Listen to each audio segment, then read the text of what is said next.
செய்யும் வினைதான் என் செய்யும் என்னை நாடி வந்த கோல் என் செய்யும் கொடுங்கூற்று என் செய்யும் கூரேசர் இருதாலும் சிலம்பும் தண்டையும் சதங்கையும் சண்முகன் தோளும் கடம்பும் என் கண்முன் வந்து தோன்றிடினேன். நம்ம இந்த வீடியோவில் பார்க்கக்கூடிய தலைப்பு அப்படிங்கிறது ராகுகேது பயிற்சி.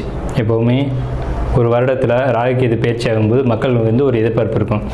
இந்த கிரக பயிற்சியில் நமக்கு என்ன நன்மைகள் இருக்குது, என்ன தீமைகள் இருக்குது அப்படின்றது பொதுவாக எல்லாருக்குமே ஒரு எதிர்பார்ப்பு அப்படிங்கிறது இருக்க தான் செய்யும். அந்த வகையில்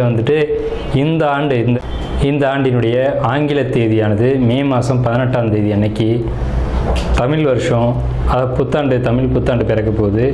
தமிழ் புத்தாண்டு விஸ்வாசு வருடம் 13ஆம் தேதி, சித்திரை 13ஆம் தேதி, அதாவது சித்திரை மாதத்துக்கு விஸ்வாச வருடத்தினுடைய முதல் மாதமான சித்திரை மாதத்தினுடைய 13ஆம் தேதி மாலை மணி 5:25க்கு. இது சரியான டைம் பார்த்திங்கன்னா ராகு காலம். இது ஞாயிற்றுக்கிழமை அன்றைக்கி இந்த ராகு பயிற்சியானது நடக்குது. இந்த ஞாயிற்றுக்கிழமை 4 to 6 எப்போவுமே ராகு காலம் அப்படின்ற காலம் பஞ்சாங்கத்தில் குறிக்கப்பட்டிருக்கு. இந்த ராகு காலத்தில் தான் இந்த ராகு பகவான் பயிற்சி ஆகிறார். ராகு பகவான் எங்கேருந்து பயிற்சி ஆகிறாங்க அப்படின்னு பார்த்தீங்கன்னா மீனத்திலேருந்து கும்பத்துக்கு பயிற்சி ஆகிறாங்க, ஆன்டி கிளாக் வைஸ், அதை எதிர் சுற்று வழியாக. அதே சமயத்தில் கண்ணியில் இருக்கக்கூடிய கேது பகவான் சிம்மத்துக்கு பயிற்சி ஆகிறாங்க. இப்போ இந்த ராகு கேதுக்கள் அப்படின்ற பிளானட் உங்களுக்கு உபய ராசிகள்னு சொல்லக்கூடிய மீனத்திலையும் கண்ணிலையும் இவ்வளோ ஆண்டு காலம் இருந்துட்டு, இந்த 13 மாதங்கள் இருந்துட்டு பயிற்சி சிற ராசிகள்னு சொல்லக்கூடிய கும்பத்துக்கும் சிம்மத்துக்கும் பயிற்சி ஆகிறாங்க. இந்த ராகு கேது பயிற்சி எப்போவுமே 180 பாகை நேர் எதிர் சுற்றில் தான் பயிற்சி ஆகும். கடக ராசியில் முதல்ல தொடங்கக்கூடிய நட்சத்திரம்ன்றது புனர்பூச நட்சத்திரம். இந்த கடகராசி புனர்பூச நட்சத்திரத்துக்கு இந்த ராகுகேது பயிற்சி நன்மை செய்யுமா அப்படின்னா கட்டாயம் நன்மை செய்யும். என்ன நன்மை செய்யும்? வீடு கட்டலாம், வாகனம் வாங்கலாம், சொத்து சேர்க்கலாம். இது மாதிரி நல்ல காரியங்கள், குடும்பத்துக்குள்ளே ஏதேனும் ஒரு நல்ல காரியங்கள் நிச்சயம் நடக்கும். புனர்பூசம் கடக புனர்பூசத்திற்கு கண்டிப்பாக இந்த அமைப்பு உண்டு. கணவன் மனைவி உறவுகளுக்குள்ள ஒரு ஒற்றுமை கிடைக்கும். புதிதாக திருமணம் ஆகாதவங்களுக்கு திருமணம் நடக்கும். அதே மாதிரி உங்களுக்கு உயர் பதவிகள் கிடைக்கும். செய்யக்கூடிய வேலையில் ப்ரொமோஷன், இன்க்ரிமெண்ட் கண்டிப்பாக கிடைக்கும். இந்த வீடியோவில் நம்ம பார்க்கக்கூடிய விஷயம் அப்படிங்கிறது கடகராசிக்கு உண்டான ராகுகேது பயிற்சி பலன்கள். கடகம் அப்படின்னாலே அது இயற்கையினுடைய ஒரு தாய் வீடு அப்படின்னு பேர். அதாவது 4ஆம் இடம் அப்படிங்கிற காலபுருஷனுக்கு 4ஆம் வீடு அப்படிங்கிற கடகராசி அப்படிங்கிறது தாய்மையை சுட்டி காட்டக்கூடிய ஒரு ராசி அப்படிங்கிற ஒரு கணக்கு. இந்த ராசிக்கு ராகுகேது பயிற்சியானது மே மாதம் 18ஆம் தேதி அன்னைக்கு மாலை 5:25க்கு, அது சரியான தமிழில் சொல்லணும் அப்படின்னா விஸ்வாசு வருடம் சித்திரை மாதம் 13ஆம் தேதி அன்னைக்கு ஈவினிங், அதாவது மாலை டைமில் வரக்கூடிய 5:25க்கு ராகு காலத்தில் ராகு இந்த கடகத்துக்கு 9ஆம் இடத்துலேருந்து 8ஆம் இடத்துக்கும், கேது கடகத்துக்கு 3ஆம் இடத்துலேருந்து 2ஆம் இடத்துக்கும் பயிற்சி ஆகுறாங்க. இந்த பயிற்சி நன்மை செய்யுமா தீமை செய்யுமா அப்படின்ற ஒரு கேள்வி உங்களுக்குள்ள கண்டிப்பாக இருக்கணும். ஏன்னா கடந்த காலகட்டங்களில் நீங்கள் அனுபவித்த கஷ்டங்கள் கொஞ்சம் நெஞ்சம் அல்ல. இந்த கோச்சார சனியினால் 8ஆம் இடத்து சனி பாரப்பா பானுமைந்தன் பால்மதிக்கு 8 நிற்க சிறப்பா சிரித்திட்டேன் ஜென்மனுக்கு அநேக துன்பம் செத்திறந்து போவதற்கோன்னு எண்ணம் கொள்வான்னு சொல்கிறாங்க பாடலில். இறந்து போயிடலாமான்ற எண்ணத்தில் நீங்கள் இருந்திருப்பீங்க. மைந்தன் பால்மதிக்கு 8 நிற்க செத்திறந்து போவதற்கோர் எண்ணம் கொள்வான்னு சொல்கிறாங்க. ஸோ அப்படிப்பட்ட கஷ்டங்கள்லேருந்து மீண்டு வந்திருக்கீங்க. இனி வளர்ச்சியா வீழ்ச்சியா, வெற்றியா தோல்வியா, இதுதான் உங்களுடைய கேள்வி. கண்டிப்பாக என்னுடைய கருத்து அப்படிங்கிறது வெற்றி மட்டுமே அப்படிங்கிறது தான். எதுக்காக கஷ்டப்பட்டோன்றது முக்கியம். நம்ம கடந்த காலத்தில் கஷ்டங்களை அனுபவிச்சிருக்கோம். எதுக்காக கஷ்டப்பட்டிருப்போம்? ஒன்று நம்மளுடைய சொந்த வீடு அல்லது நம்மளுடைய சொந்த பொருள், இதில் ஏதேனும் ஒரு பொருளுக்காக, நம்மளுடைய உரிமை உள்ள ஒரு பொருளுக்காக கஷ்டப்பட்டிருப்போம். நம்மளுடைய பொருளை அடுத்தவங்க பொருள்னு சொல்லி உரிமை கொண்டாடி இருப்பாங்க. அதனால கஷ்டங்கள் ஏற்பட்டிருக்கும். இப்போ எப்போவுமே சனி பகவான் அதனால தாங்க சொல்கிறது நீதிமான்.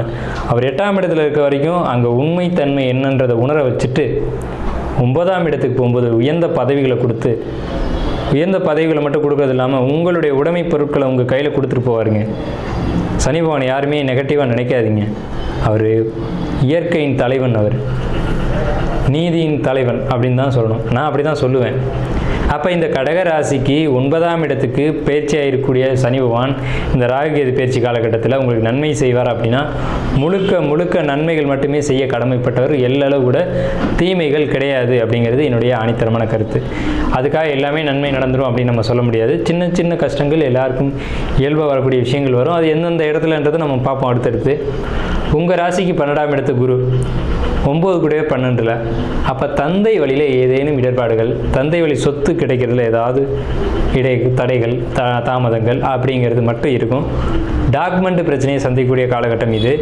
டாக்குமெண்ட்னால தான் கடந்த காலகட்டத்தில் சங்கடங்கள், ஆனால் அது முடிவுக்கு வர வேண்டிய காலகட்டம் 9 சனி வரும்போது வரும். 8ஆம் இடத்து ராகு கவனம் தேவை. ஏன்னு கேட்டிங்கன்னா, ராகு அப்படிங்கிறது மறைமுக கிரகம், தேவையற்ற கிரகம் அப்படின்னு பேர். தேவையில்லாத விஷயங்கள், தேவையற்ற விஷயங்களில் கவனம் செலுத்தக்கூடிய கிரகம் ராகு. போக கிரகம் அப்படின்னு பேர். போகங்களின் மீது தேவையில்லாத நாட்டங்கள் கொடுப்பார். இப்போ மொபைல் அடிக்ஷன் கூட ஒரு போகம் தான். ஒரு மொபைல் நோண்டுறோம், ஃபேஸ்புக் பார்க்குறோம், ஒரு 5 நிமிஷம் பார்த்தோம் அப்படின்னா நம்மளை மறந்து போயிடுறோம்ல உள்ள. அந்த மாதிரியான மொபைல் அடிக்ஷன் உங்களுக்கு வேணாம் அப்படிங்கிறதான் அடியனுடைய தாழ்மையான கருத்து. ஸோ அந்த மாதிரி தான் கொடுத்துருவார் அப்படிங்கிறத நான் சொல்கிறேன். அதே இதை எப்படி பாசிட்டிவாக மாற்றலாம் அப்படின்ற ஒரு கான்செப்ட் இருக்குது. உங்களுக்கு 2ஆம் இடத்துக்கு ஏதுங்க, 2ஆம் இடம்ன்றது வாக்குஸ்தானம் அப்படின்னு பேர், பொருளாதார விஷயம் பேர். அப்போ பொருளாதாரத்தில் சின்ன சின்ன தடைகள், தாமதங்கள், இடையூறுகள் இதெல்லாம் கொடுப்பாங்க.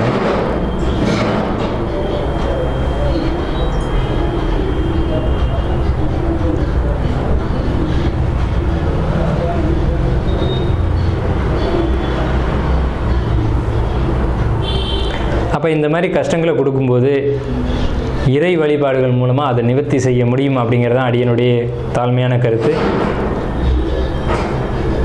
இந்த காலகட்டங்களில் இறைவனுடைய சப்போர்ட் உங்களுக்கு கிடைக்குமா அப்படின்னு கேட்டிங்க அப்படின்னா, நிச்சயமாக கடவுளுடைய அனுகிரகம் உங்களுக்கு கிடைக்கும். ஏன்னா உங்களுக்கு 5ஆம் இடத்தை, உங்கள் ராசிக்கு 4ஆம் இடத்தை தன்னுடைய 5ஆம் பார்வையை குரு பார்க்குறாங்க.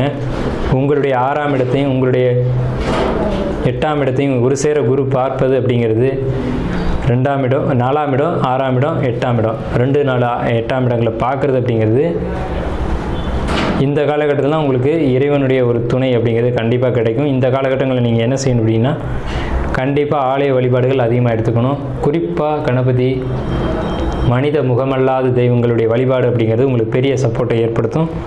இருந்தாலும் சின்ன சின்ன மனக்குழப்பங்கள் இருக்க தான் செய்யும். ஏன்னா கடந்த காலகட்டங்களில் நீங்கள் சந்தித்து வந்த சம்பவங்கள் அப்படி.